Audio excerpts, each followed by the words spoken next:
Class 10 subject maths chapter 2 polynomial का introduction. इसके पहले हम लोग कुछ समझे थे और उसका सेकंड पार्ट अभी हम लोग समझेंगे, ठीक है। Relationship between zeros and coefficient of a quadratic polynomial, है ना। जीरोज और कोफिशिएंट के बीच क्वाड्रेटिक पोलिनोमियल का क्या रिलेशनशिप होता है, इसके विषय में हम लोग समझेंगे, ठीक है।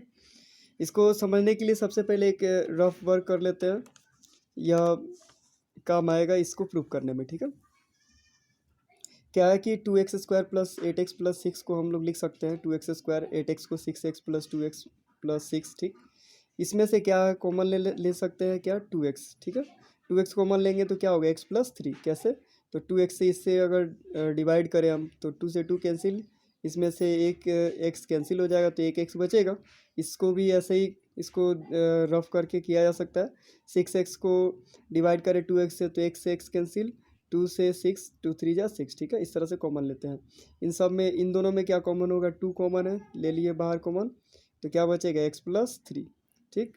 अब इन दोनों में कॉमन है x + 3 लिख दिए, और उसके बाद क्या बचेगा 2x और +2 ये लिख दिया हम लोग, ठीक है। तो इसको लिख सकते हैं 2 कॉमन ले करके 2 × x + 1 x + 3, ठीक है। यानी कि इतना को हमने तोड़ा और इतना को तोड़ करके हम लोग इतना लिख सकते हैं, ठीक है। इतना बराबर इतना लिख सकते हैं। अब देखिए इसको अगर 0 के बराबर कर दिया जाए तो 2 तो 0 में चला जाएगा, x + 1 0 के बराबर होगा या x + 3 0 के बराबर होगा, ठीक। तो x + 1 0 है तो क्या होगा, +1 इधर जाके -1 हो गया, और x + 3 था तो +3 इधर जाके -3 हो गया, तो -1 और -3, -1 और -3 क्या हो गए, इसके जीरोज हो गए। किसके जीरोज हो गए, तो 2x² + 8x + 6 के जीरोज हो गए।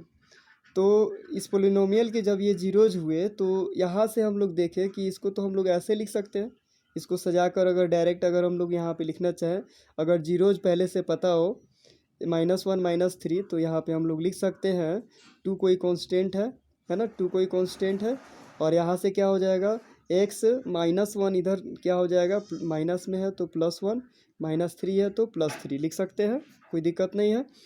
अब यहाँ पे अगर इसी चीज़ को हम लोग ऐसे लिखें कि इफ़ अल्फ़ा और बीटा क्या है, जीरोज है x² + bx + c के, ठीक है। तो ये इसके जब जीरोज है, जब इसके जगह पे क्या आ गया, अब अल्फ़ा और बीटा आ गए, ठीक है।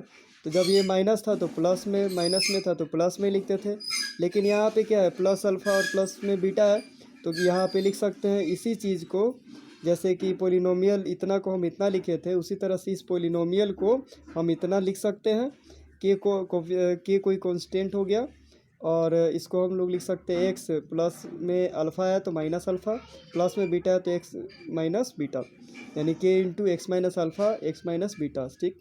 इतना सारा कैलकुलेशन सिर्फ इतना को समझने के लिए हम लोग किए हैं, यानी कि इतना बराबर अब हम इतना लिख सकते हैं, जैसे इतना को हम लोग इतना लिख पाए हैं, उसी तरह से ये जीरोज़ की सहायता से उसी तरह से इसको हम लोग लिख सकते हैं, ठीक है। यानी कि अब इसको प्रूफ करते हैं।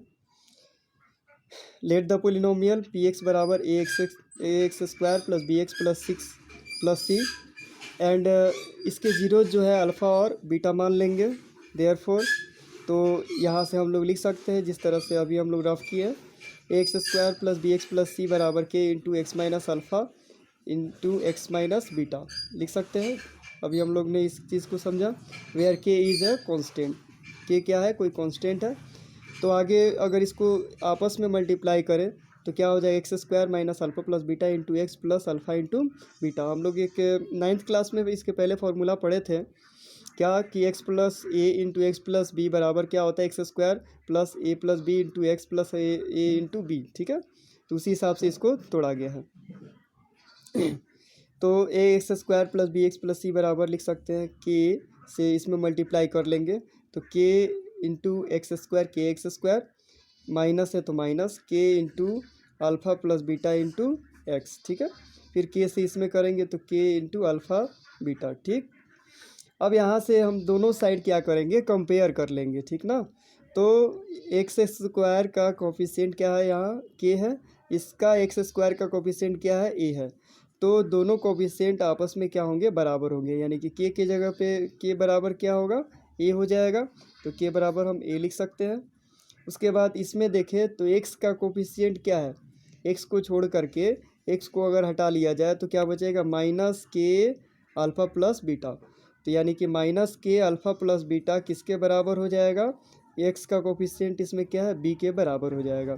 तो माइनस के अल्फ़ा प्लस बीटा बराबर क्या हो जाएगा, बी। तो यहाँ से हम लोग लिख सकते हैं अल्फ़ा प्लस बीटा बराबर माइनस बी बाई के, है ना। अब देखिए के जगह पे तो यहाँ पे हमने क्या निकाला था, ए निकाला था। तो के जगह पे हम रिप्लेस कर देंगे किसको, के जगह पे लिख देंगे ए। तो अल्फ़ा प्लस बीटा बराबर हो जाएगा माइनस बी बाई ए, है ना। एंड फिर इसका कंपेयर करेंगे कांस्टेंट टर्म से, तो के अल्फ़ा बीटा बराबर किसके होगा, सी के बराबर होगा। तो के अल्फ़ा बीटा बराबर सी। तो यहाँ से हम लिख सकते हैं अल्फ़ा इंटू बीटा का वैल्यू क्या हो जाएगा, के मल्टीप्लाई में है यहाँ पे, तो इधर जाके क्या हो जाएगा, डिवाइड हो जाएगा। तो सी बाई के लिख सकते हैं। अब के का वैल्यू ऑलरेडी हम लोग यहाँ पे निकाल चुके हैं पहले से, के बराबर ए है। तो के जगह पे क्या लिख सकते हैं, ए। तो इस तरह से अल्फ़ा इंटू बीटा बराबर क्या हो गया, सी बाई ए। हैंस यहाँ से अब हम लोग लिख सकते हैं hence the sum of zeros, यानी अल्फ़ा प्लस बीटा जो जीरोज़ थे, sum of zeros alpha plus beta बराबर minus b by a. The product of zeros alpha into beta बराबर क्या लिख सकते हैं, c by, the product of zeros alpha into beta बराबर c by a. The sum of zeros alpha plus beta equal to minus b by a. इस तरह से हम लोग इसको प्रूव कर सकते हैं, ठीक है। और बाकी ये सब साइड में जो रफ़ किए, ये सिर्फ समझाने के लिए हम लोग यहाँ पे रफ़ किए कि आप a x square plus b x plus c को हम लोग इतना लिख सकते हैं, ठीक है। और ये कांस्टेंट है तो कांस्टेंट तो ले सकते हैं, उसमें कोई दिक्कत नहीं है। इस तरह से हम लोग प्रूव कर सकते हैं, ठीक है।